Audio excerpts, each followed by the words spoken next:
Good evening and welcome to Cooperative Vermont. I'm Matt Cropp. And I'm Eric Davis. We're coming to you live from VCAM Studios in Burlington, Vermont, this Sunday, April 21st. And we've got a very interesting show this evening. We're going to be going through a bit of co-op news and then having an interview with Bob Wellington, who's the agricultural economist and lobbyist for Cabot Agrimark. So we'll be digging into that in a few minutes, but first the news.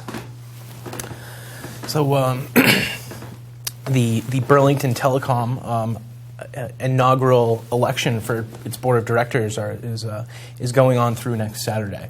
So if you want to pitch in and buy an equity share and contribute to the governance of Burlington Telecom, you still have a week to do so. Mm-hmm. And the voting's happening online. Last I heard, I think half of pledged members have cast their ballot.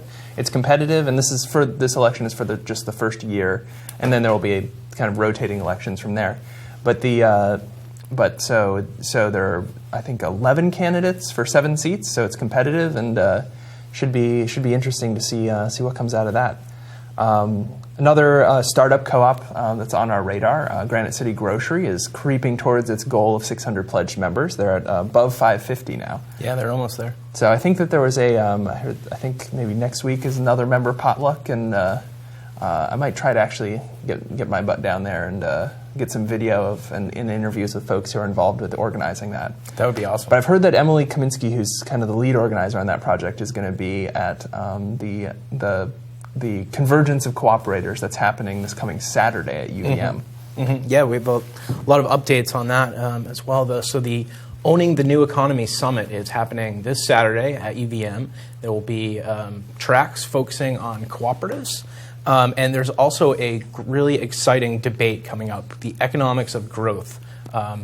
Ecological economics versus sort of neoclassical economics. That's this Wednesday. Yeah, and shout out to Greg Bove, who's been putting a lot of work into organizing this. So it's 2 representatives from the UVM economics, the traditional econ department. The UVM also has the Gund Institute for Ecological Economics. So 2 representatives from that, and they're going to be all coming together for a debate moderated by the sort of, I don't know exactly what his title is. He's just known as Tuna, but he's the sort of debate coach at UVM, who I guess the debate team at UVM is one of the best in the country. So it should be a well-moderated debate. It's going to be really interesting discussion. And then the 27th event, if folks out there want to register, you go to vtneweconomy.org. It's free. We'll be having a track in the morning on sort of envisioning a cooperative economy, and in the afternoon there will be a track on sort of more the practical how we're building a cooperative economy in Vermont, with including Avram Pat of the Washington Electric Co-op, Emily Kaminsky, who I mentioned before, organizing with Granite City Grocery, and then Betsy Black of the Cooperative Fund of New England. So it should be a good mix and some really good conversation. So again, vtneweconomy.org to register. And then finally, we had last Wednesday an event we've been really excited for a while, the State of Vermont's Cooperative Economy. Yes. And we brought together 6 people representing different sectors of the cooperative economy. You can go on our Facebook page to check out the videos of all the videos that have been cut up and put on there. Cooperative Vermont is what you're type in the search bar if you want to find it. But we wanted to show one short excerpt, which is of a question at the end during the Q&A about kind of what co-ops in Vermont are doing to cooperate with each other. So we'll watch that, and when we get back, we'll get into our interview with Bob Wellington of Cabot.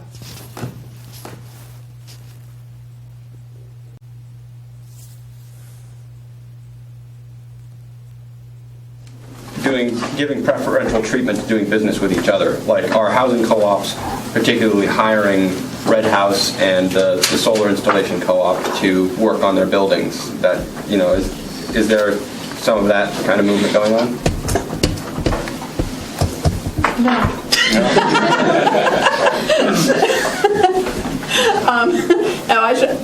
I should elaborate. The co-ops that we work with, they have a certain amount of regulatory compliance. Most of them were financed using different state and federal public funding streams. So they're sort of part of a kind of larger machinery, I would call it, of the housing field, and I think they just tend to operate in the same way as within that culture, pretty much. They could they could choose to hire Red House, for instance. I haven't seen that level of prioritizing the co-op value over the savings among the members. Right. And do co-op businesses often get their starting loans from credit unions, for example, or the other fund transacting like That would probably be a no also. Well, for worker co-ops anyway, a great source of capital is the Cooperative Fund of New England, which has made a bunch of loans to, the food co-ops and worker co-ops and co-ops across sectors. So that's been very important. I mean, we'd love, of course, to see the credit unions do more commercial. They're getting more into commercial lending, which they have, and so we'd like to see them prioritizing lending to co-ops. But, that'll happen. Business lending is relatively new to credit unions. I mean, some have been doing it for a while, but as an industry, it's still relatively new. And we have lots of regulatory limitations also. So not just any credit union can just jump into business lending. They have to meet all kinds of certain criteria and whatnot, and then there are caps on how far they can go with business lending and whatnot. So, it's a challenge today. Most of the kind of business lending that credit unions are doing in Vermont today is to, the sole proprietor kind of situation. Somebody's buying a truck to do delivery of their wood carving, this kind of thing, those kinds of things. And, there's some exceptions, but most of it is at that kind of level. If I could speak a little bit to that, the principle number 6, cooperation among co-ops, is something that City Market takes very seriously, and we try to do what we can. For example, if you have ever needed to use the ATM at City Market, you'll notice that it's a Vermont Federal Credit Union ATM. And we recently had a major loan with the USDA, the Department of Agriculture, and we've actually gotten to a point where we were making the decision to refinance that, and we weren't really able to talk to Vermont Federal about that. That wasn't really within their scope, but talking with the National Cooperative Bank. So City Market certainly strives to do business with other cooperatives. We also have been connected with the Cooperative Fund of New England. We've lent both money and expertise to other smaller co-ops in Vermont. A lot of the food co-ops in Vermont participate in what's called open book financing, where managers from one food co-op to another will share information with each other and talk to each other. And so, for example, right now, Granite City Grocery is a brand new startup co-op in Barrie, just trying to get off the ground, and they have been the beneficiary of an enormous amount of advice, coaching, support from City Market, from Hunger Mountain Co-op in Montpelier. So, is there more that we could be doing? Absolutely. But we do try to take that principle number 6 very seriously and do what we can. And as I said earlier, the electric co-ops tend to do a lot of work with other co-ops, but in our industry, we have formed, because it's very specialized. So our lender is a national lender that only lends to electric co-ops and provides other financial services to us. We did a number of years ago. We were looking, but in terms of let's say what I'll call local banking, your checking services, payroll, and all of that, found that the credit unions in our area, while they were starting to get into a certain amount of commercial services, really weren't set up for what we needed. Although we did look into that. A few years ago, for reasons I won't get into now, for a relatively short amount of time, we had a huge amount of surplus cash and had to develop an investment policy for where to park that, and went to several credit unions in our area and around the state to do that, but that's over with now. We do our best. We actually work a lot to promote co-ops in our area. I will give you an example. We had a relationship for a number of years with VSECU, or was the State Employees Credit Union, when they were first starting to expand their field of membership beyond employees and families of state employees and certain nonprofits. We set up a relationship where any Washington Electric Co-op member, they had to get approval for this, could be a member of VSECU. That benefit kind of disappeared when they took the next step, and anyone that lived in any of our counties, and then eventually in the whole state of Vermont, could be a member of that credit union. So we couldn't offer anything different than anyone else did. So we promote credit unions. Our annual meeting next month is in Barrie, and the Granite City Market is going to have a display there so that they can get new members. And when we do have our annual meeting, on the reverse, we hit up Hunger Mountain Co-op in Cabot for the door prizes for the annual meeting. I'm reminded of two things that I wanted to say, which are relevant to this. One is that there is cooperation among worker co-ops now in our region, if not in Vermont. It's the Valley Alliance of Worker Cooperatives is a collection of about 10 co-ops, which your urban is very involved with. Trying to get them to sort of help other co-ops develop so they can provide sort of peer guidance to developing other co-ops, which is really great. Because, of course, the big challenge for worker co-ops is that they're not in only one industry sector. They're in a bunch of sectors. So it's very hard to have a cookie-cutter approach to creating worker cooperatives.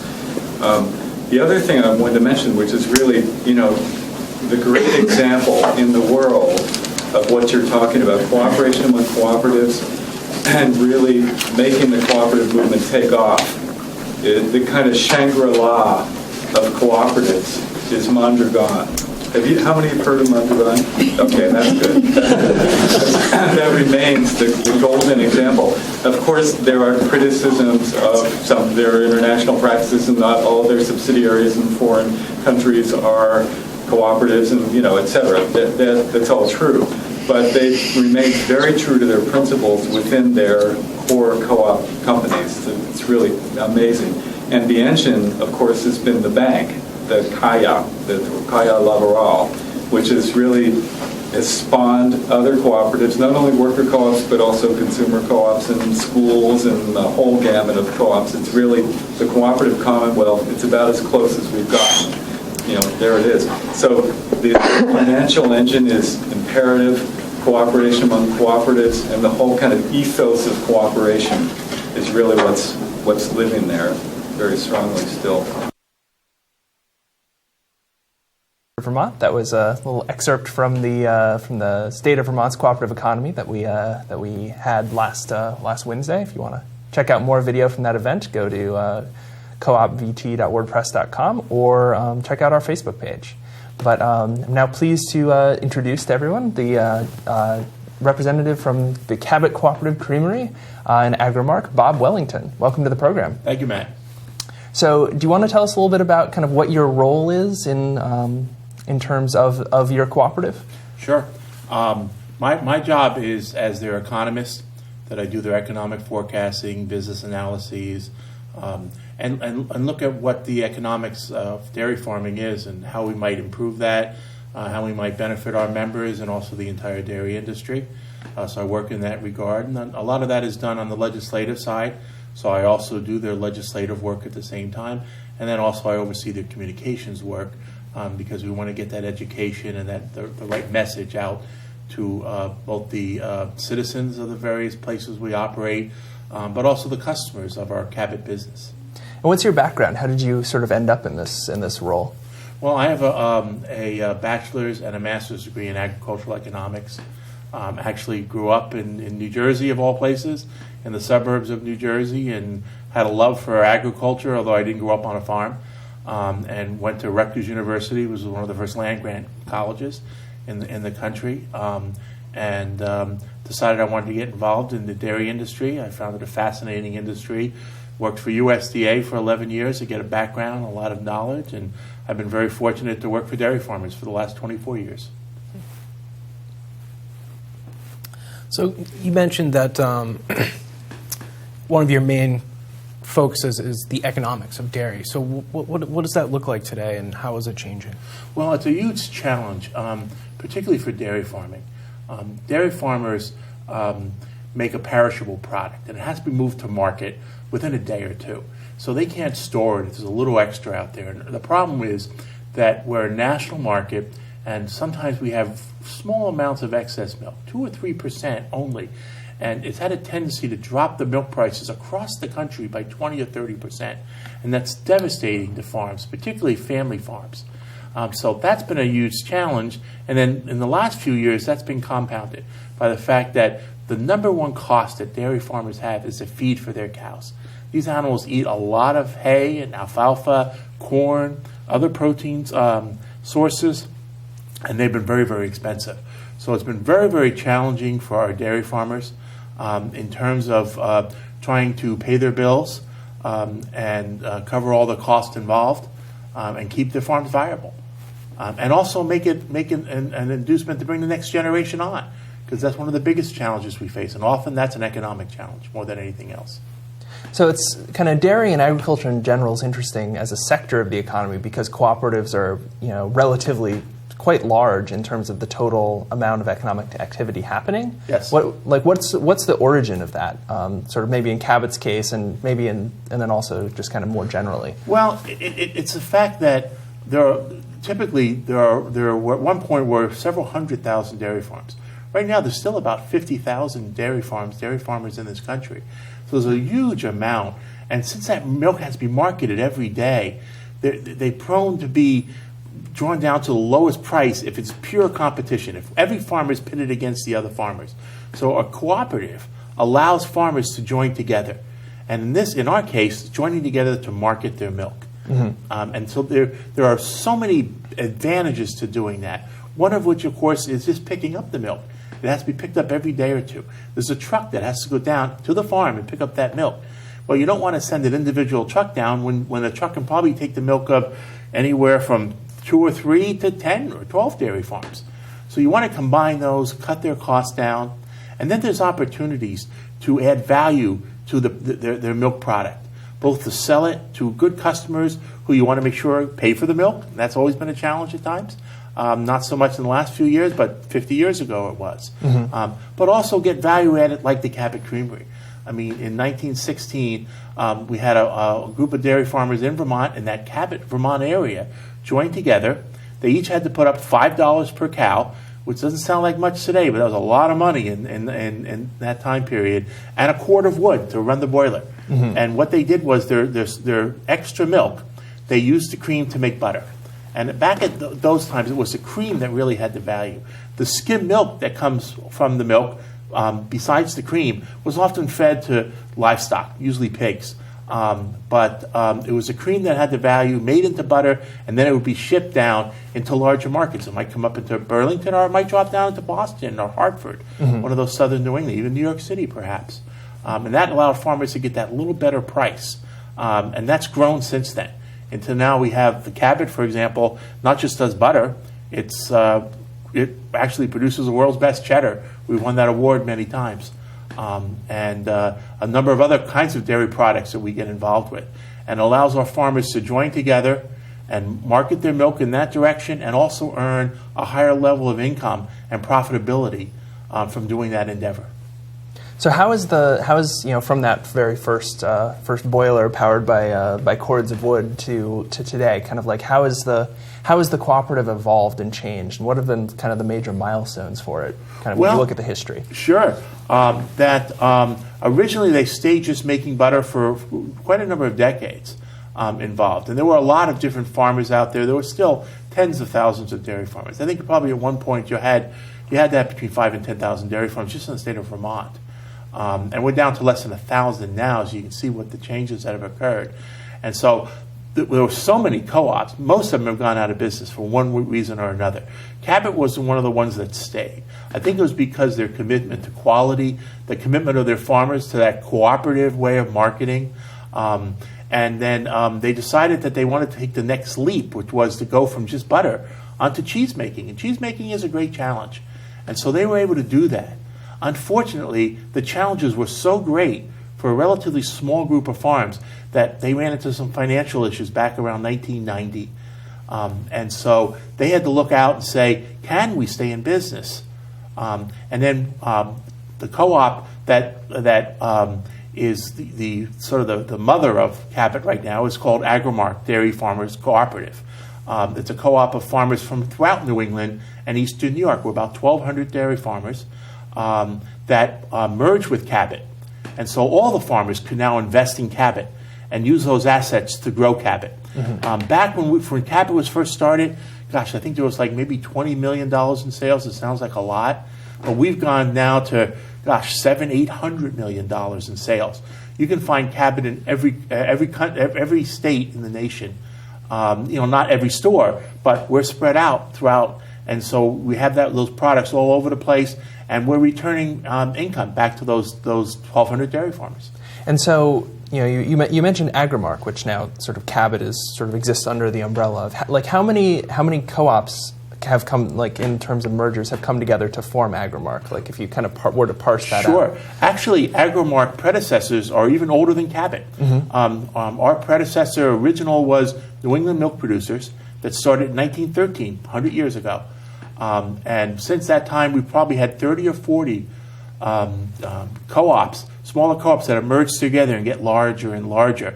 Back in 1980, we were actually known as Yankee Milk Producers Co-op, and we merged with other co-ops, and we bought a 50% share of the H.B. Hood Company, mm-hmm. the big milk processor here in New England and New York. And the other half was owned by Agway, which was a farm supply cooperative. So the two co-ops got together, but after 10 years, we decided that it wasn't moving in the direction that we wanted it to move. So we sold our half to Agway, so they owned it entirely.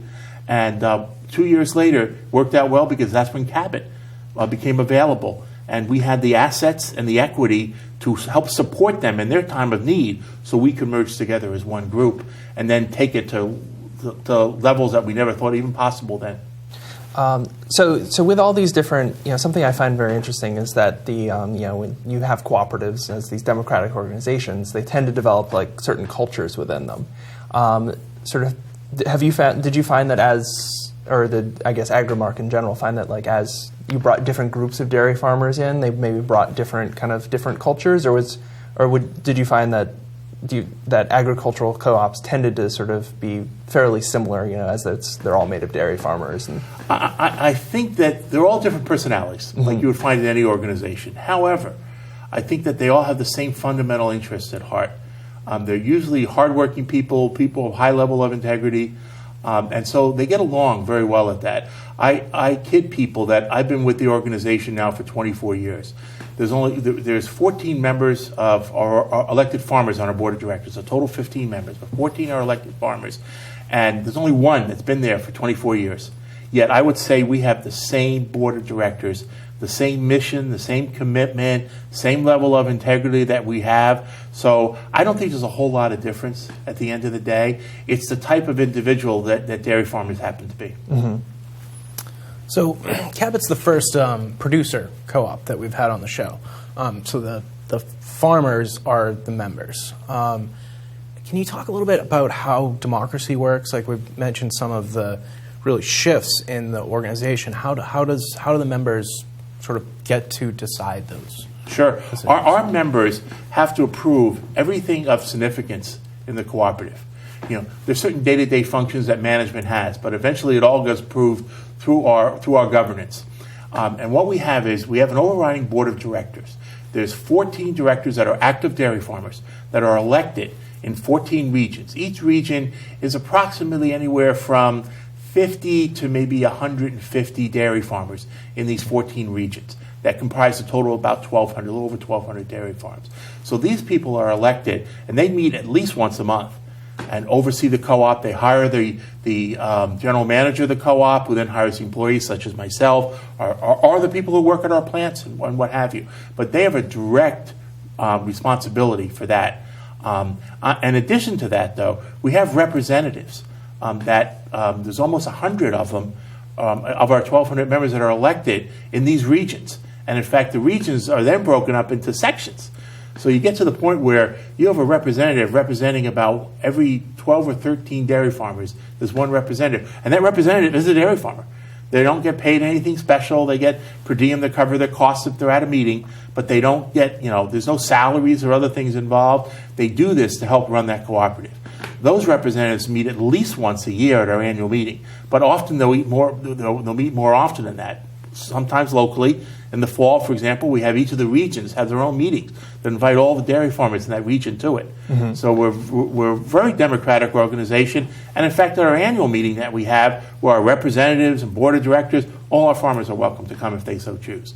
Unfortunately, because our area stretches from the northern tiers of New York to Aroostook County, Maine, down to Rhode Island, it's often hard for our farmers to try to get one central location. That's why we elect representatives.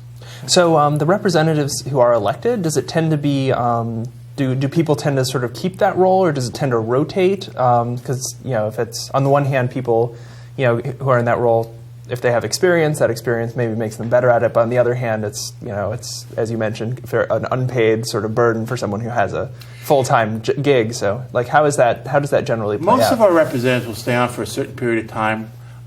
You have to have a farm where you can get off the farm to represent these. Cows have to be milked every day. So if you're a sole operator, it's going to be very difficult to be a representative. Okay, we try to have our meetings in the middle of the day, the local meetings, so they can get to those meetings, at least to partake in the governance. Mm-hmm. But you have to have a farm usually where there's other people, like other family members on the farm that could take over for you. And then you have to have an interest. A lot of farmers aren't necessarily interested in that aspect of their lives. And most of our farms also tend to be very community involved, whether they're on, they're EMTs and rescue squads or fire departments. They're very community oriented. So you have to say, do I want to spend a block of my time for a cooperative? So you have certain people who are willing to do that. Not every member will do that. So most of them stay on for a period of time because they do have that expertise. But we're rotating more and more farms in. We're particularly happy that we're getting younger farmers involved, that next generation. We have 3 new members of our board of directors in the last couple years that are young farmers that have gone through our young farmer training program. And that's great because that's the future of our organization. So in terms of how that brings up a really interesting question of sort of, does Cabot actively work to sort of develop kind of a culture of participation and the skills of governance skills, and bring members in being involved in the organization in various ways, and or is it more sort of a self-directed, someone wants to have a say or has an issue they want to bring up and they're sort of pulled in by all sorts of, random reasons? It's actually a combination of the two. In terms of trying to get the next generation involved, we have a young farmers program. We call it the YC, Young Cooperators Program. And we get farmers involved from the time they're even 17 or 18 if they have an interest. And it used to be up to age 35. And then we're harder and harder to get farmers in that age, so now it's up to age 40. We're trying to increase the size of the group that are involved. And we have programs, training programs with them. They have meetings. We send some people down to national meetings. We have competitions where people can go in and they interview, and the board chooses several people they fund to go to national meetings and other things. So they get very, very involved. And our biggest issue is that when they reach age 40, and they're not longer in that program, they want to be involved, and we've got to find positions for them. So we have a legislation commission, a legislation committee that we involve that I oversee. I'm the staff person for it. And so they become very, very involved in that, and that's great. And then we get to they lead to the second piece of the governance side that where farmers have an involvement, and that's our resolutions committee. That resolutions guide our cooperative. And every year, the farmers who are elected have to approve those resolutions, whether they're existing resolutions or whether they're new resolutions that guide our cooperative. Well, when you say, can you unpack a little bit what you mean by resolution? Okay, a resolution is whereas it might be worded such as this. Whereas milk producers milk prices have been very volatile in a roller coaster type pattern, we need to develop safety nets for dairy farmers to assist them in times of low milk prices. Okay, and that might be a resolution. Okay, so they would debate that at the meeting. Should we have that? They would pass that, and that would be a direction to me, saying, okay, Bob Wellington, you need to go out and help develop these programs. Now, I've been fortunate. For my 24 years, that was the resolution from the time I started, and that's been one of my goals. But we have, 60 or 70 resolutions or more. They deal with all aspects of the environment, whether it's our integrity in terms of marketing, the qualities of our product, how we run our organization. There's environmental issues. So are resolutions, because this varies amongst cooperatives, so it's interesting to hear that resolutions are pretty important they're absolutely important in Agrimark. But are they generally like advisory? Are they binding? Like can the membership instruct sort of the co-op to do something with a resolution? Kind of what's the... A lot of the resolutions are they're not as specific as saying thou shalt do ABC. It says this is the way we should operate, or this is a goal we should try to reach for. So we do those type of things. So it's like setting priorities. It is. And the board of directors can have a hand-to-hand impact on the day-to-day operations on how something is done. But a resolution could be very specific if members want it to be specific. But they also know that since they only get together once a year to consider them and circumstances change, that there usually has to be some flexibility, whether it be for the board of directors with that flexibility or for staff as myself. But when someone says to me, how does Agrimark stand on this issue? How do your members stand? I look back at our resolutions and say, this is how we stand. And that makes it clear. So there's no debating it. I don't make policy for the cooperative. My boss doesn't make policy for the cooperative. The members make the policy. That's a really interesting dynamic there for members to really have a direct say in how the cooperative is run. You don't normally. That's not something you see in every cooperative. Yeah, certainly not. But so one other thing, kind of, if given that those are very important in guiding kind of where your energies go, is it the sort of thing where it's voted on kind of like in person, Robert's Rules of Order type thing, or for resolutions, is there like an absentee ballot process for farmers who can't get to the annual meeting? How does that work? Well, they elect a resolutions committee member at their regional meetings. Okay, and that represents them on the resolutions committee to talk about all of it. Okay, but when we get to the annual meeting, all of those 100 representatives that are elected, they can bring forth a resolution, and nothing is ever closed. Okay, you can bring it forth at any time. Of course, at that point, you have to have a majority to vote to consider the resolution. Right. If you do it the resolutions committee route, then it's just the resolutions. Okay? And there are certain resolutions that are directing like co-op management to do something. Okay? When that comes through the channels, often we as management will say, you don't need to give us a resolution, we're going to do it. And so we get back to that member saying, instead of having a resolution, we're going to tell you we're going to do it. It's become part of management policy. And so there's different ways we can address it. But if they still want to have that resolution, they can do it. But it is done by Robert's Rules of Orders. Okay, that can be challenging at times when you have 100 people involved. But our dairy farmers are they're very familiar with governance. Many of them have served as on school boards, on city council, not even city, but more like township councils and that. So most of them are familiar. Most of them are leaders, not only within the cooperative, but leaders within their community. And sort of you talked about sort of the development of young farmers a little bit. Do you guys also get involved in sort of at the sort of like 4-H FFA kind of phase of kind of young farmer development, or? We don't as a cooperative, though many of our farmers, I would say most of our farmers do. They're involved in all kinds of organizations. What we do, for example, is we work with those groups. Okay? If there's a special function going on and they're asking for additional money to send somebody to a national meeting or something like that, we'll help them with that. At one point, we even had a Cabot cheese sale. That was almost like the Girl Scout cookies. It was Cabot cheese to sell, okay? I'm not sure if we're still doing that level of it, but we've done things like that. And we donate cheese and other things to those functions. So we certainly support those functions, but we leave that up to other farm groups to really do the day-to-day activities on them. Cabot really puts its identity as a cooperative really right out in front. Is that something that the members, have said, instructed the organization to do, or does that come from management, or how did that identity evolve? Well, I think there's a combination of the two, but mostly I would say, and originally it came from our dairy farmers that say, we are a cooperative of like-minded individual dairy farmers. Believe me, there's no more rugged individualists in this world than farmers, okay, and particularly dairy farmers.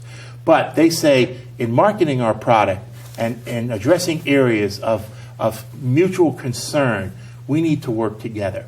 So they've decided that co-op approach would be the best way to do it. So they're really the drivers of that. But also the employees who are hired by the cooperative tend to be involved in cooperatives, okay? I've always been a supporter of cooperatives. When I came to work for USDA, the group I worked for was for the economics and cooperative relations section of USDA.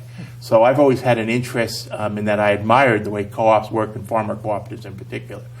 So it's a combination of, I think, of the two on this. But we embrace our cooperative organization and our cooperative heritage. And we use that as a big part of our marketing in Cabot. We're proudly to say we are a cooperative. We say, when we do marketing, often it's, I'm a farmer, I'm an owner. These are what we say, and we have pictures of our farms who go out there. We have farmers who go to supermarkets to help give out samples of our product. We can't afford expensive, television campaigns. Our best way of marketing our product is to let our consumers taste our product. If they taste our product, they're going to love our product, they're going to buy our product, and they love getting a sample from a dairy farmer, and then they get to talk to them about dairy farming. Yeah. And we have great dairy farmers that are very articulate, very committed. I mean, not every one of them. A lot of them have other occupations they have to do on the farm. But we have many farmers who go out there and willing to do that. And that's a real positive about being a co-op. It's a major game changer compared to a lot of other companies. And so, it seems like with a producer co-op, because it's really your livelihood,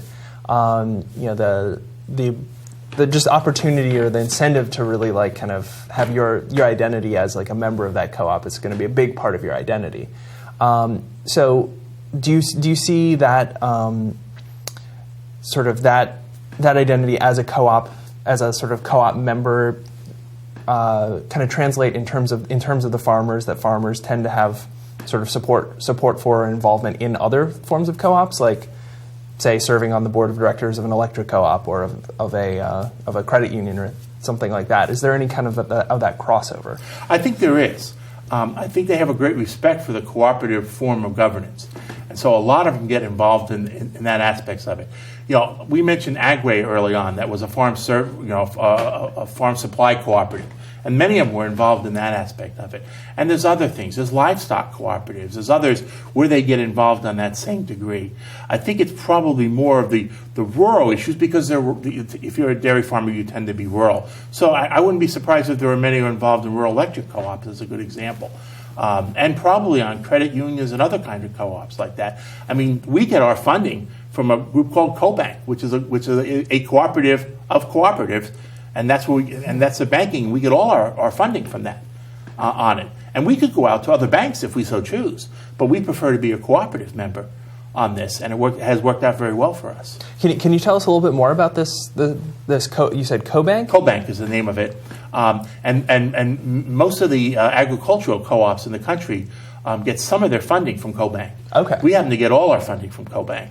And like I said, there's no requirement of that. Is it the sort of thing where CoBank is owned by all of the agricultural Yes, co-ops? we have equity. We have equity that we have maintained in CoBank, and so we have a say. We have elected representatives that we have to elect somebody to the board of directors. They're not an Agrimark member. They're within.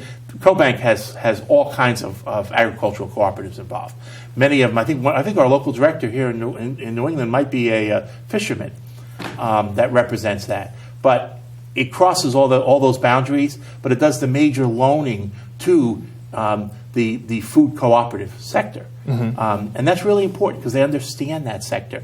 When we had challenges 6-7 years ago, or about 8 years ago now, we had some challenges. They stood by us because they understood cooperatives and they understood the challenges that we had to come through. And we were able to get through that. We've had the last 6 years have been the most successful we've ever had. Because we were able to get beyond the challenges, our members stood by us, our financial institutions stood by us, and we were able to expand, and we're at levels of sales and profits back to our members that have never felt before. So one of the things that both kind of in the structure, but also that shows up heavily in the marketing for Cabot is 100% of the profits go to our farmer owners.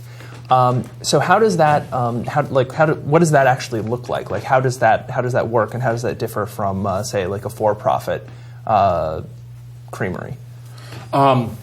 It depends on how the for-profit works, but I can tell you how ours works. Okay, in that when we earn our profits at the end of the year, it gets allocated, and it's based on patronage, and that's requirement, by the way, by co-op law.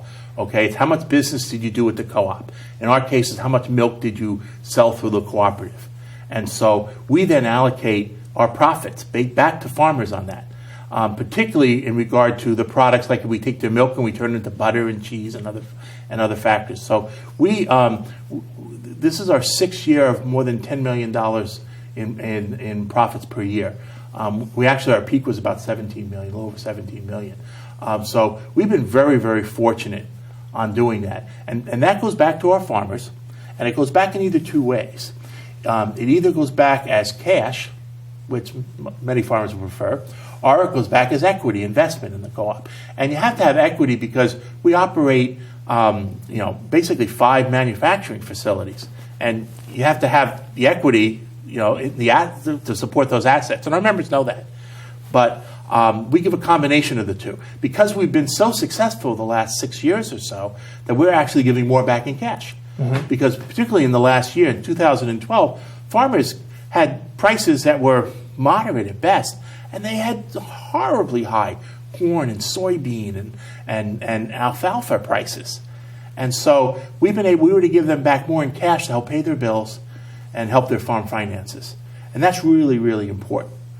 So that's sort of how we do it. Other businesses, how they're operated, stockholders, what have you.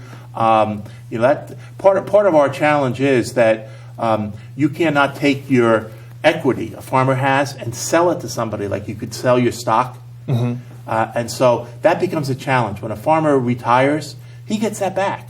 Okay, and it depends. You can get it back anywhere from 3 to 7 years, depending on the circumstances of how he leaves.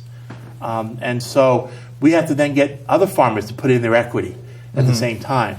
So it's not, often stock is like an equity that's established in time, and you don't have to worry about it. In a co-op, and I think most co-ops are like that, it's different. It's a larger challenge, but it also keeps us on our toes.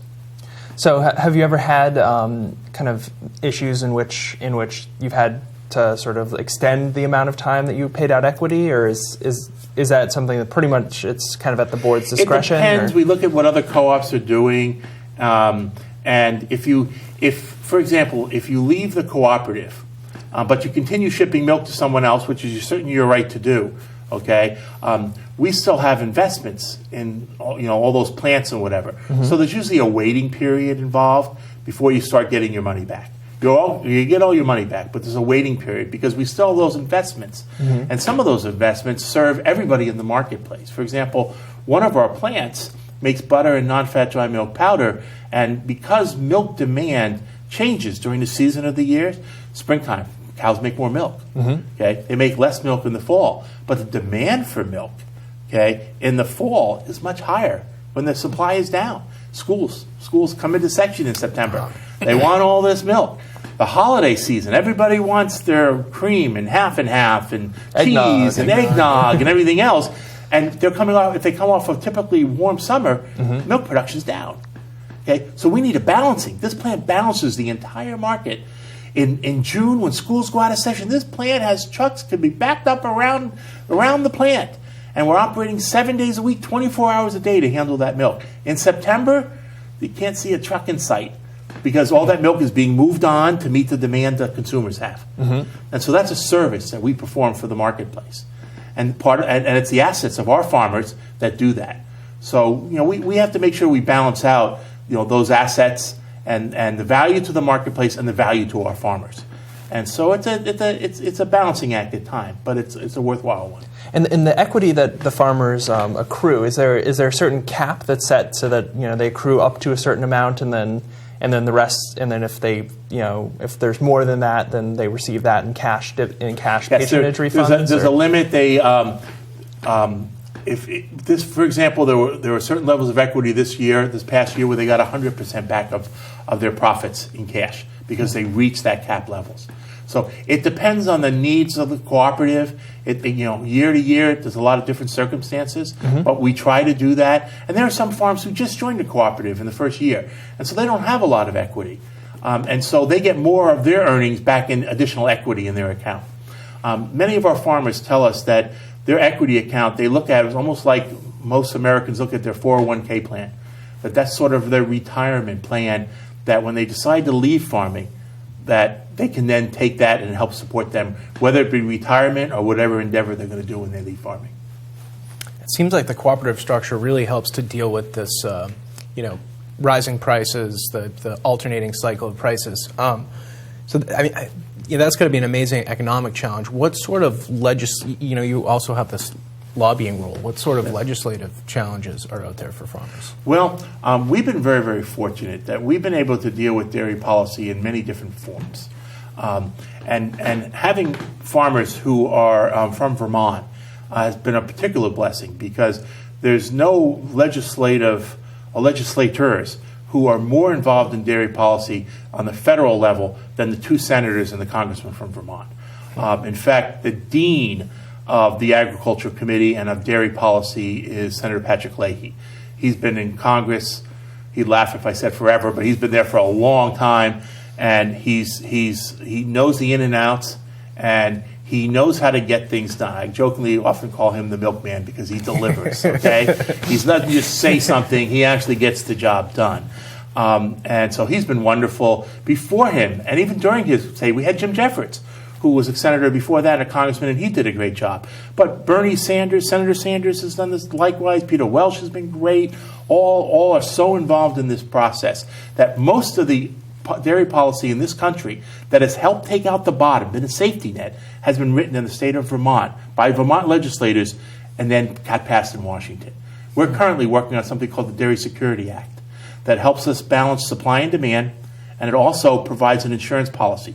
Farmers have to pay a premium for that policy, but it's underwritten by government dollars that currently are being used for this similar, a different type of program, but similar. And we're trying to move forward on that. So it will cost the government less, but also give the dairy farmers what they need. And of course, the Vermont delegation is very supportive of that. In fact, the whole Northeast delegation is very, very supportive of that. So that's key. Milk production is crucial to every citizen of this country, as is food production.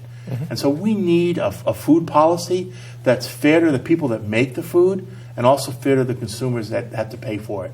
So we're trying to strike a balance, because I think in the past, unfortunately, I would probably say this country has more had a cheap food policy going forward than they've had a food policy that's been fair to all the players in that area of the economy. So we're trying to work hard on that. We know legislators are doing that as well. So kind of related to that, one thing that's seems to, at least in Vermont, has been in the news a fair amount is kind of the role of like migrant workers in dairy farms. And there's a law I think that just passed recently granting them the right to have like driver's license. I think they're considering that in the legislature. Or they're right considering now. it. Yeah. Yes. Sort of what's the sort of relationship to that issue in terms of Vermont farms that rely on migrant labor? Well, it's very difficult to get farm labor that isn't family labor because it's very taxing, tough work. And so a lot of farmers have gone to immigrant laborers. They try to make sure that they're legal immigrants and everything else, but that's also very challenging in today's marketplace to make sure that that's the case. So there's some challenges on that. I would say that from the farms I've been at, those immigrant laborers are treated very, very well. They're provided housing, their salaries, everything else involved in it. But because they're not legal residents, I won't say legal. They're not residents of the state of Vermont in the sense that a citizen of Vermont is. It's difficult to get a driver's license. So what happens is the farmers will drive them if they need to go shopping for food or go shopping for clothes or whatever. The farmers will help provide that transportation. But the state is looking at some alternatives for that. And so that's a challenge. A lot of farmers see that as challenges as well. So they try to address the needs of their workers in a fair manner. Every farmer I know has done that. I'm not saying there's not going to be some people who haven't, because it's like anything in this country. There are always exceptions to the rule. But that's been a challenge that our farmers have faced in Vermont and elsewhere. Like sort of thinking like bigger picture, do you see kind of immigration reform as one of the things that's kind of on the agenda for the agricultural community in general? That's been absolutely crucial. And Vermont's one area where it's important, same as and in the Northeast. But in other areas of the country, it's absolutely crucial. If you go out to areas in California, New Mexico, Arizona, most of their agricultural workers are immigrant laborers. And so that's been a real concern. I remember last year when they had concerns down in Georgia, and I think they lost like a third of their peach crop because they couldn't have the workers come in to pick the peaches. I mean, so it's huge. It's used for the food producing area of this country. We have to find a balance to it. The immigrant workers that have come in the dairy industry are very, very hardworking individuals. I mean, they're up milking cows at 5 or 6 in the morning, and they're working 5-6 days a week because they want to earn the money to send back to their families, or send for their families. There's different things that have occurred, and so they're very, very hardworking and very, very honest and great individuals. I think some of us have a bad perception of them, but that's not the case, the ones that I've seen at least. So also recently, I feel like there's been a sort of movement towards organic and organic food. Has that helped farmers get a better price for their value added? Well, in some cases it has. But the problem with organic is it also costs a lot more to produce. So it costs consumers more. The farmers do get more money for it, but their costs are higher. So sometimes you're chasing your own tail with organic. But most of the farmers that I've talked to in organic, they tend to be smaller farms. It allows them to keep a small farm in business a little easier than a commercial farm. And so there can be some positives to that impact.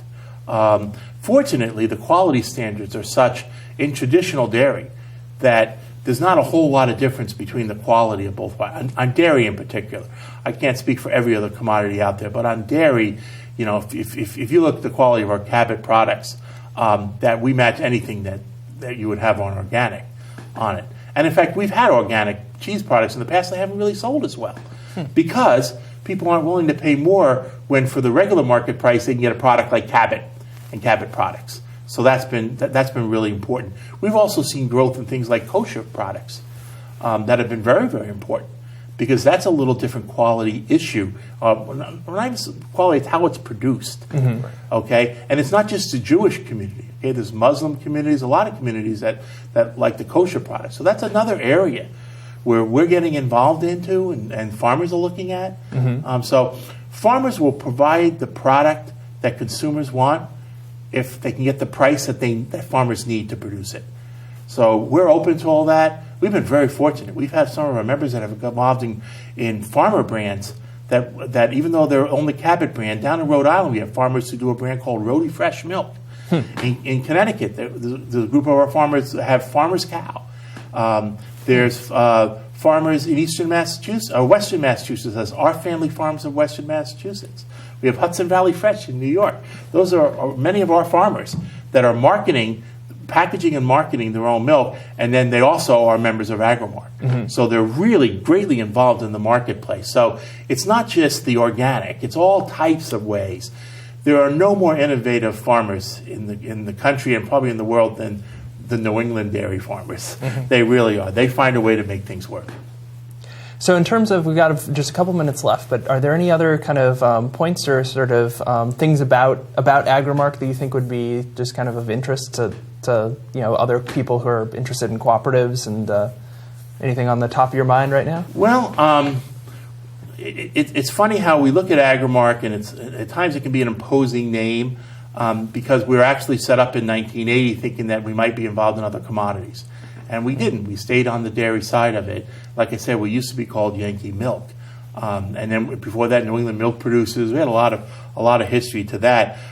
We have 1,200 dairy farms, and we produce about 2.5 billion pounds of milk. And you say, wow, 2.5 billion pounds of milk. There's 200 billion pounds produced in this country. So we are slightly over 1% of the milk produced in this country. So we're actually a small player involved in the process of this. But we try to be a very active player. We try to represent our farmers on the legislative side, certainly, because that's my responsibility. But we also try to do so in the marketplace, where we've taken that Cabot brand and we've marketed it across the country. And now actually we have brands on our dry dairy products and whey products that are byproducts of cheese making that are sold throughout the world. And so we've been very, very innovative on trying to do some of these things. And we love to have support from other people who are familiar with co-ops. That's why we work with co-ops. We try to support other co-ops. We want them to know that we're a co-op. We think there's something very, very special about that model of conducting a business. And although we like anybody who wants to buy Cabot cheese, we particularly like to work with other cooperatives. And that's been really important. We do that with other dairy farm cooperatives, by the way, and all the way through the other cooperative chain. In fact, we have a Cooperative Development Institute that we have here in the New England, and I was one of the founders and on their board of directors of that. And my boss said that was a good idea that I get involved in that because cooperatives are so important to our culture. Awesome. Well, thank you very much for coming on and kind of giving us all this information. I feel like I learned quite a bit this evening, particularly the governance stuff. I found fascinating because it's I appreciate this. Very, very, very different than it's. Every time we have a new type of co-op on, it's you think you know how everything works, and then it's like very curveball, like the sections. I think that's very cool. Yeah. But so thank you very much for coming on. So to learn more, obviously, or if you only got part of this interview, you can check out our Facebook page. We'll be posting the whole thing on YouTube, and you can check out the website for Cabot is Cabot.coop. Yes. That's the place to check it out, and that has, I think... I believe it's CabotCheese.coop. CabotCheese.coop, okay. Yes. So if you want to check out the history and anything else about it, you can find that there. So the next episode that we've got coming up will be Don Jameson of the Vermont Employee Ownership Center coming on to talk about worker co-ops and their upcoming conference. And of course, for everyone out there, again, a reminder that the big conference at UVM is coming up this Saturday. VTNewEconomy.org to register. It is full free, and we'll have some really good co-op discussion. Yeah, it's going to be really exciting. Well, I'm Eric Davis. And I'm Matt Cropp. Thanks for watching Cooperative Vermont. We'll be back in 2 weeks. Good night.